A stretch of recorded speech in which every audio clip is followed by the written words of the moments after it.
So welcome to my YouTube channel. That's what we call The Good Life. Today I'm going to be taking a tour around my allotment plot to show you how everything's doing and hopefully giving you some top tips along the way. And it'd be really lovely to know how your plots are doing as well, and if you need any hints and tips.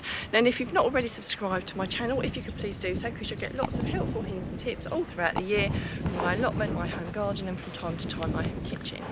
Now we're at the bottom of my allotment plot, and this is the place where I'm trying to encourage beneficial insects and pollinators.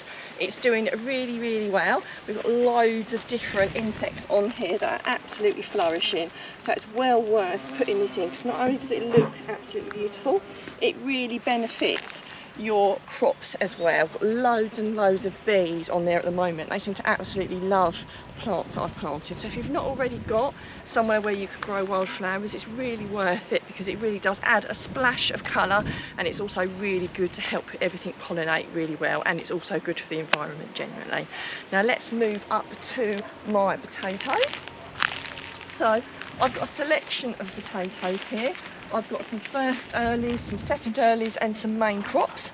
A lot of people have been asking, when should I dig my potatoes?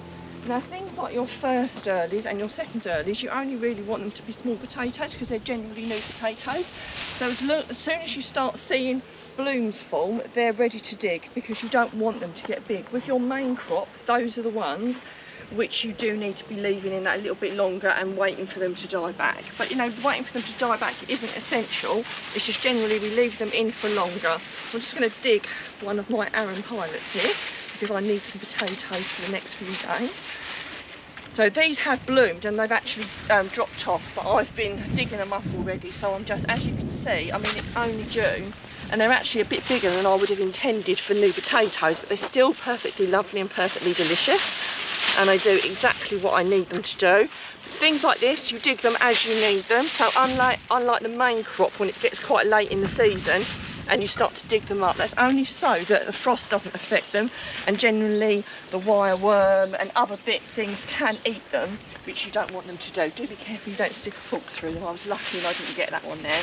I'm going to dig a few more later before I leave, so I've got enough for the coming days. So with the first earlies and the second earlies, provided you put them down deep enough, you don't need to earth them up as much, or if you do earth them up, you only need to earth them up a little bit. Whereas with your main crop, because they produce potatoes on the stem as it grows up, it's worth earthing them up like I've done here. You don't bury them, you still leave the tops free. So I've just earthed these up all along here so you can see what I mean. You can still earth the other ones up a little bit, but they don't need earthing up anyway as near as much as the main crop. So my broad beans are doing really well. These were quite late to the party because my overwintering ones didn't do very well at all. I've got loads and loads of bloom on here, and I have got a few small beans starting to form, which I saw the other day, if I can find them. Oh, there we go, little tiny ones there, so hopefully not too long. And I will be getting some beans really soon. What I will say is, as you can see, we've got a little bit of black fly on here.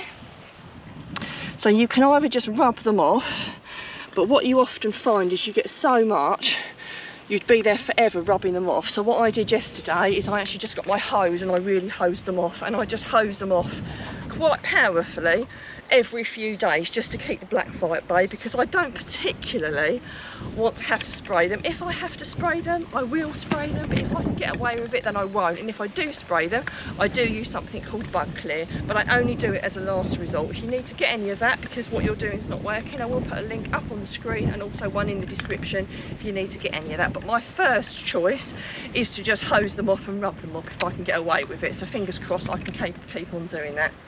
I've got some carrots underneath here that are coming on really well underneath my Enviromesh, and I've also got some beetroot and some Bright Lights chard over there. So I've got the carrots covered with an Enviromesh tunnel, and the reason I do this is because it's really easy to get carrot fly. So you need to keep them covered all the time really, and ever since I've covered them with Enviromesh, I get much better crops. It's not cheap, but it's worth it if you want to grow carrots really well. Again, I will put a link up on the screen and one in the description if you want to get some Enviromesh. You can either buy a sheet of Enviromesh, or you can buy a little tunnel like I've got here. Either works, you just need to put some hoops in like I've done over there. So the only reason I've got these covered is more initially when they germinated and when they're small, only because birds and other predators like to eat your seeds when they're really, really small. And if I put a little bit of netting over them, it just stops that from happening. So these are almost ready for me to take this off, but there's no rush. I can easily leave it on here for a little bit longer. It's not going to make it any worse or any better, and there's no harm just leaving it on a little bit longer. So this scaffolding net I use for lots of things, for covering all sorts of stuff. I will put a link up on the screen and also one in the description if you want to get this. I buy a really big roll of this because the one benefit with scaffold netting it's really cheap, and you can single net it like I've done with this just to keep the birds off. And if you're trying to keep butterflies and other bugs off, you can double net it, so just put 2 strips over and it kind of provides a little bit more protection, but it's really helpful, and it's not quite as durable as that, but it's still pretty good. I use it all the time. I picked one lot of my gooseberries off, so a few gooseberries. It's quite early to pick them, but if you pick them green, they're just not so sweet, but you can make jam with them, you can still stew them down, but you can leave them on a little bit longer. But as you'll see when we look at the ones up at the top, again, I always keep those netted, because even though there's got loads of thorns in them, the birds will completely clear them given half a chance. I mean, how they don't poke their eyes out, I have no idea, but it's a really good idea to keep these netted, and scaffolding net is perfectly adequate for those. So I've got some Jerusalem artichokes there. Now that's the tuber variety, so the potato-like variety, not the you know, the one I'm going to show you later, which grows above ground. They're doing really well. They always grow really well. They're a little bit like a weed. So if you've never grown anything before, Jerusalem artichoke is an incredibly easy thing to grow. As we move up, I've put in Cape gooseberries. After my success last year with my Cape gooseberries doing so well on the allotment, I've put a whole row of them in. So they're really quite lovely. We really enjoyed them last year. We were a little bit worried that they weren't going to ripen in time, and although they didn't all ripen, we were still eating lots and lots of Cape gooseberries towards the end of the season. They're little orange fruits, and they're absolutely delicious, and I started these off from seeds. I'm quite excited about trying these again.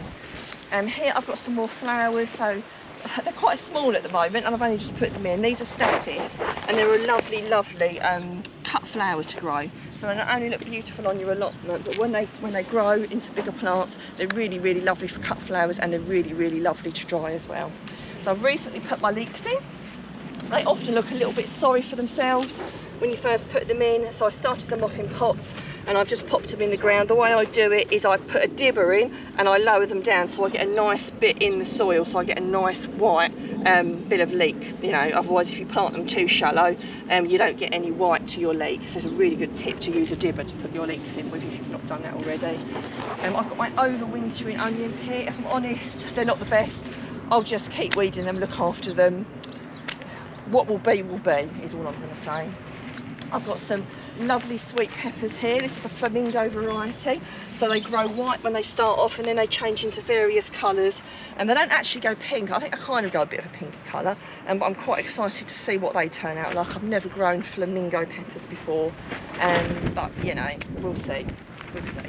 So as we go over here, now this is a bit that I haven't weeded. So if you looked at all the bits that I've weeded, now this bit I have been really busy weeding a lot over the last few weeks. If you look at my plot and think, oh, it's really well weeded, oh, trust me, it isn't. I've just put a lot of work in over the last few weeks.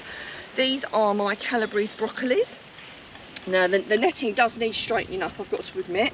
But I've got a little bit of Enviromesh over this. I could just as easily have double netted scaffolding netting, but I've got the Enviromesh, so I've popped that over here.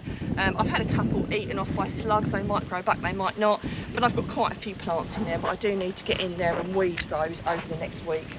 I've got some Comfrey over here. Now this is something that we make fertiliser with.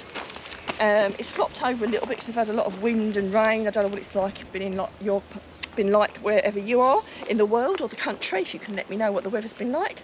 But as ever, it's been challenging. But this we use to make our own liquid feed. So basically we've got our little drum over there. We cut some of this off, we pop it in there, we fill it with water, and we let it ferment, or you know, just infuse over a few days. It really, really smells really bad, but it's a really good liquid fertiliser, and it's free as well, because this grows like a weed, and it's just really easy to make your own kind of fertiliser as well. So if you've not done that already, it's worth doing it. I've got my polytunnel over here, and I've got some kales in here. So I've got a few kales in here that are a little bit more established, but I've also popped a few more in. don't know if you can see through there. I've got some red kales, and I've got one normal green curly kale, and then a couple of the other Cavaneros there as well. So I've been harvesting the Cavaneros, but the other ones I've only just put in literally yesterday. So fingers crossed the slugs don't get them. But I've got some spares at home, which is my top tip. Now what I'm going to say about my squashes and my courgettes, they're not looking great. Some of them are starting to look a little bit better, but things can often look a little bit like that. When you first put them out, sometimes you don't put them in the ground and they flourish immediately. But what you don't do is you don't give up. You just keep watering them, you just keep feeding them. And as you can see, look, some of them are starting to perk up now. We've still got loads of time. We don't harvest our squashes until October and our pumpkins. So as you can see, they are all starting to look a little bit better. So I've been watering them, I've been feeding them, and I'm quite sure they'll come good like they always go. So don't be disheartened if things aren't looking quite as good as you want them to look. So let's move over to the raised beds. So I'm quite new to raised beds, and if I'm really honest with you, quite a few years I was a little bit sceptical, and while I don't want raised beds all over my allotment, I do see the benefits of having a few, because it's quite easy to look after things in the raised beds, because the ground stays a lot softer than the ground that we're treading on, because you don't tread on it, which is one of the benefits. So I have harvested quite a few things, but I've got some other new things that are coming on. So I have squeezed things in a little bit here. So I've got some spring onions that I've recently popped in. Now I started those off in a pot, which I find the most successful way, and now I've transplanted them into the ground. I've got various aubergines in here, and I can't remember what variety they were now, and I've got some sweet peppers and some chili peppers in here, Hungarian hot wax, and I believe it's aroma or something. Let me just find the tag for the sweet peppers. There are tags here. Oh, there we go, Romano peppers. So I've got various aubergines, chili peppers and sweet peppers scattered in amongst these. I've got some cut again lettuces, which are doing really, really well. I did have some other salad leaves in here, but they went over, so I've just planted some more salad leaves, and they've just started to pop through. Again, I need to do a little bit of weeding, because some of the things coming through here aren't lettuces. On my radishes, I've had really good harvests of my radishes, but these ones are starting to go over, which they do quite often with radishes. They easily bolt, which is just, it is what it is. I've got some lovely parsley in here, which seems to take an age to come to fruition, which is doing absolutely beautifully. And I've got some coriander, which is starting to go to seed, but you can still eat it for a bit longer. I just take off the ones that go into seed. In fact, I'm going to be using some of this with my dinner this evening. So I'll probably be planting a little bit more of this. I love coriander. I love the smell of it. I love the taste of it. I know some people don't. And also we've got some other raised beds here as well. Let's not forget those. I've got more peppers and more aubergines. I've got my one sprig of asparagus here. I get more grow at home than I do here.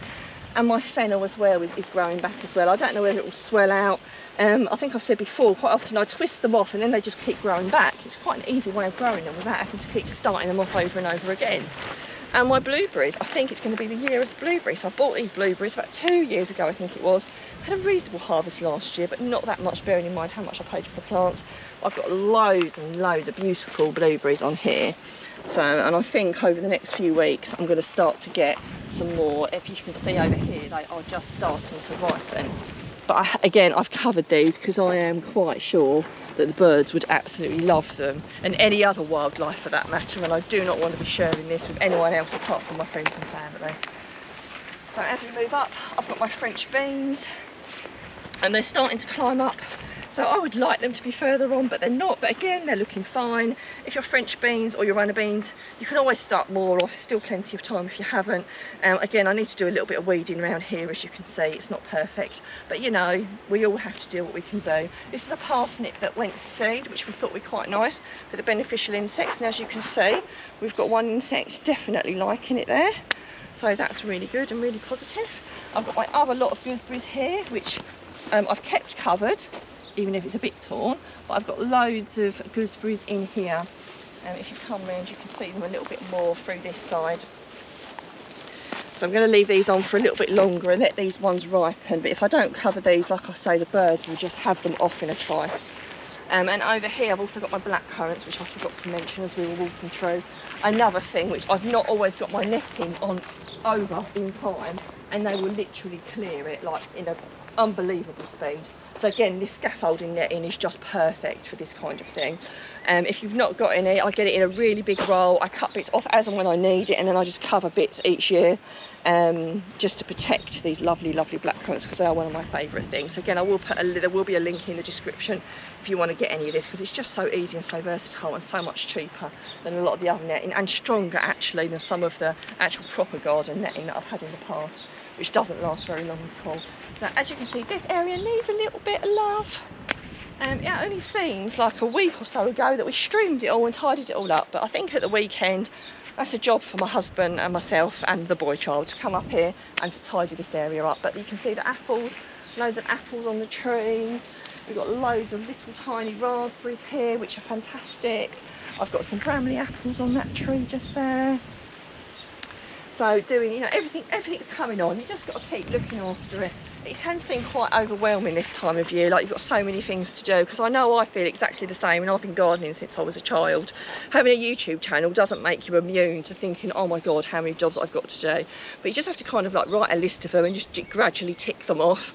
Know that that list is never exactly going to end, but if you just keep ticking some of the things off the list, you will get lots of lovely fruit and vegetables. Now, as promised, here are the other artichokes. These are the globe artichokes, where you eat the actual bud here. Got a little bit of black fly, so I'm going to have to give them a bit of a wash. Unfortunately, they seem to attract it. But this is the other. This is the kind of like the delicacy one that everyone hears about. So they're obviously doing quite well. They kind of grow like a weed. So if you like artichoke, get them in your allotment, because they grow really, really easily. And also I've got my rhubarb over here, another thing that grows ridiculously easily, and I'm going to be taking some of these off to share with friends and family this weekend, because all that rain we had has done them the world of good. Now, if you've enjoyed watching my channel and you're wondering what else you can plant or sow in the month of June, please check out my link on the screen and in the description.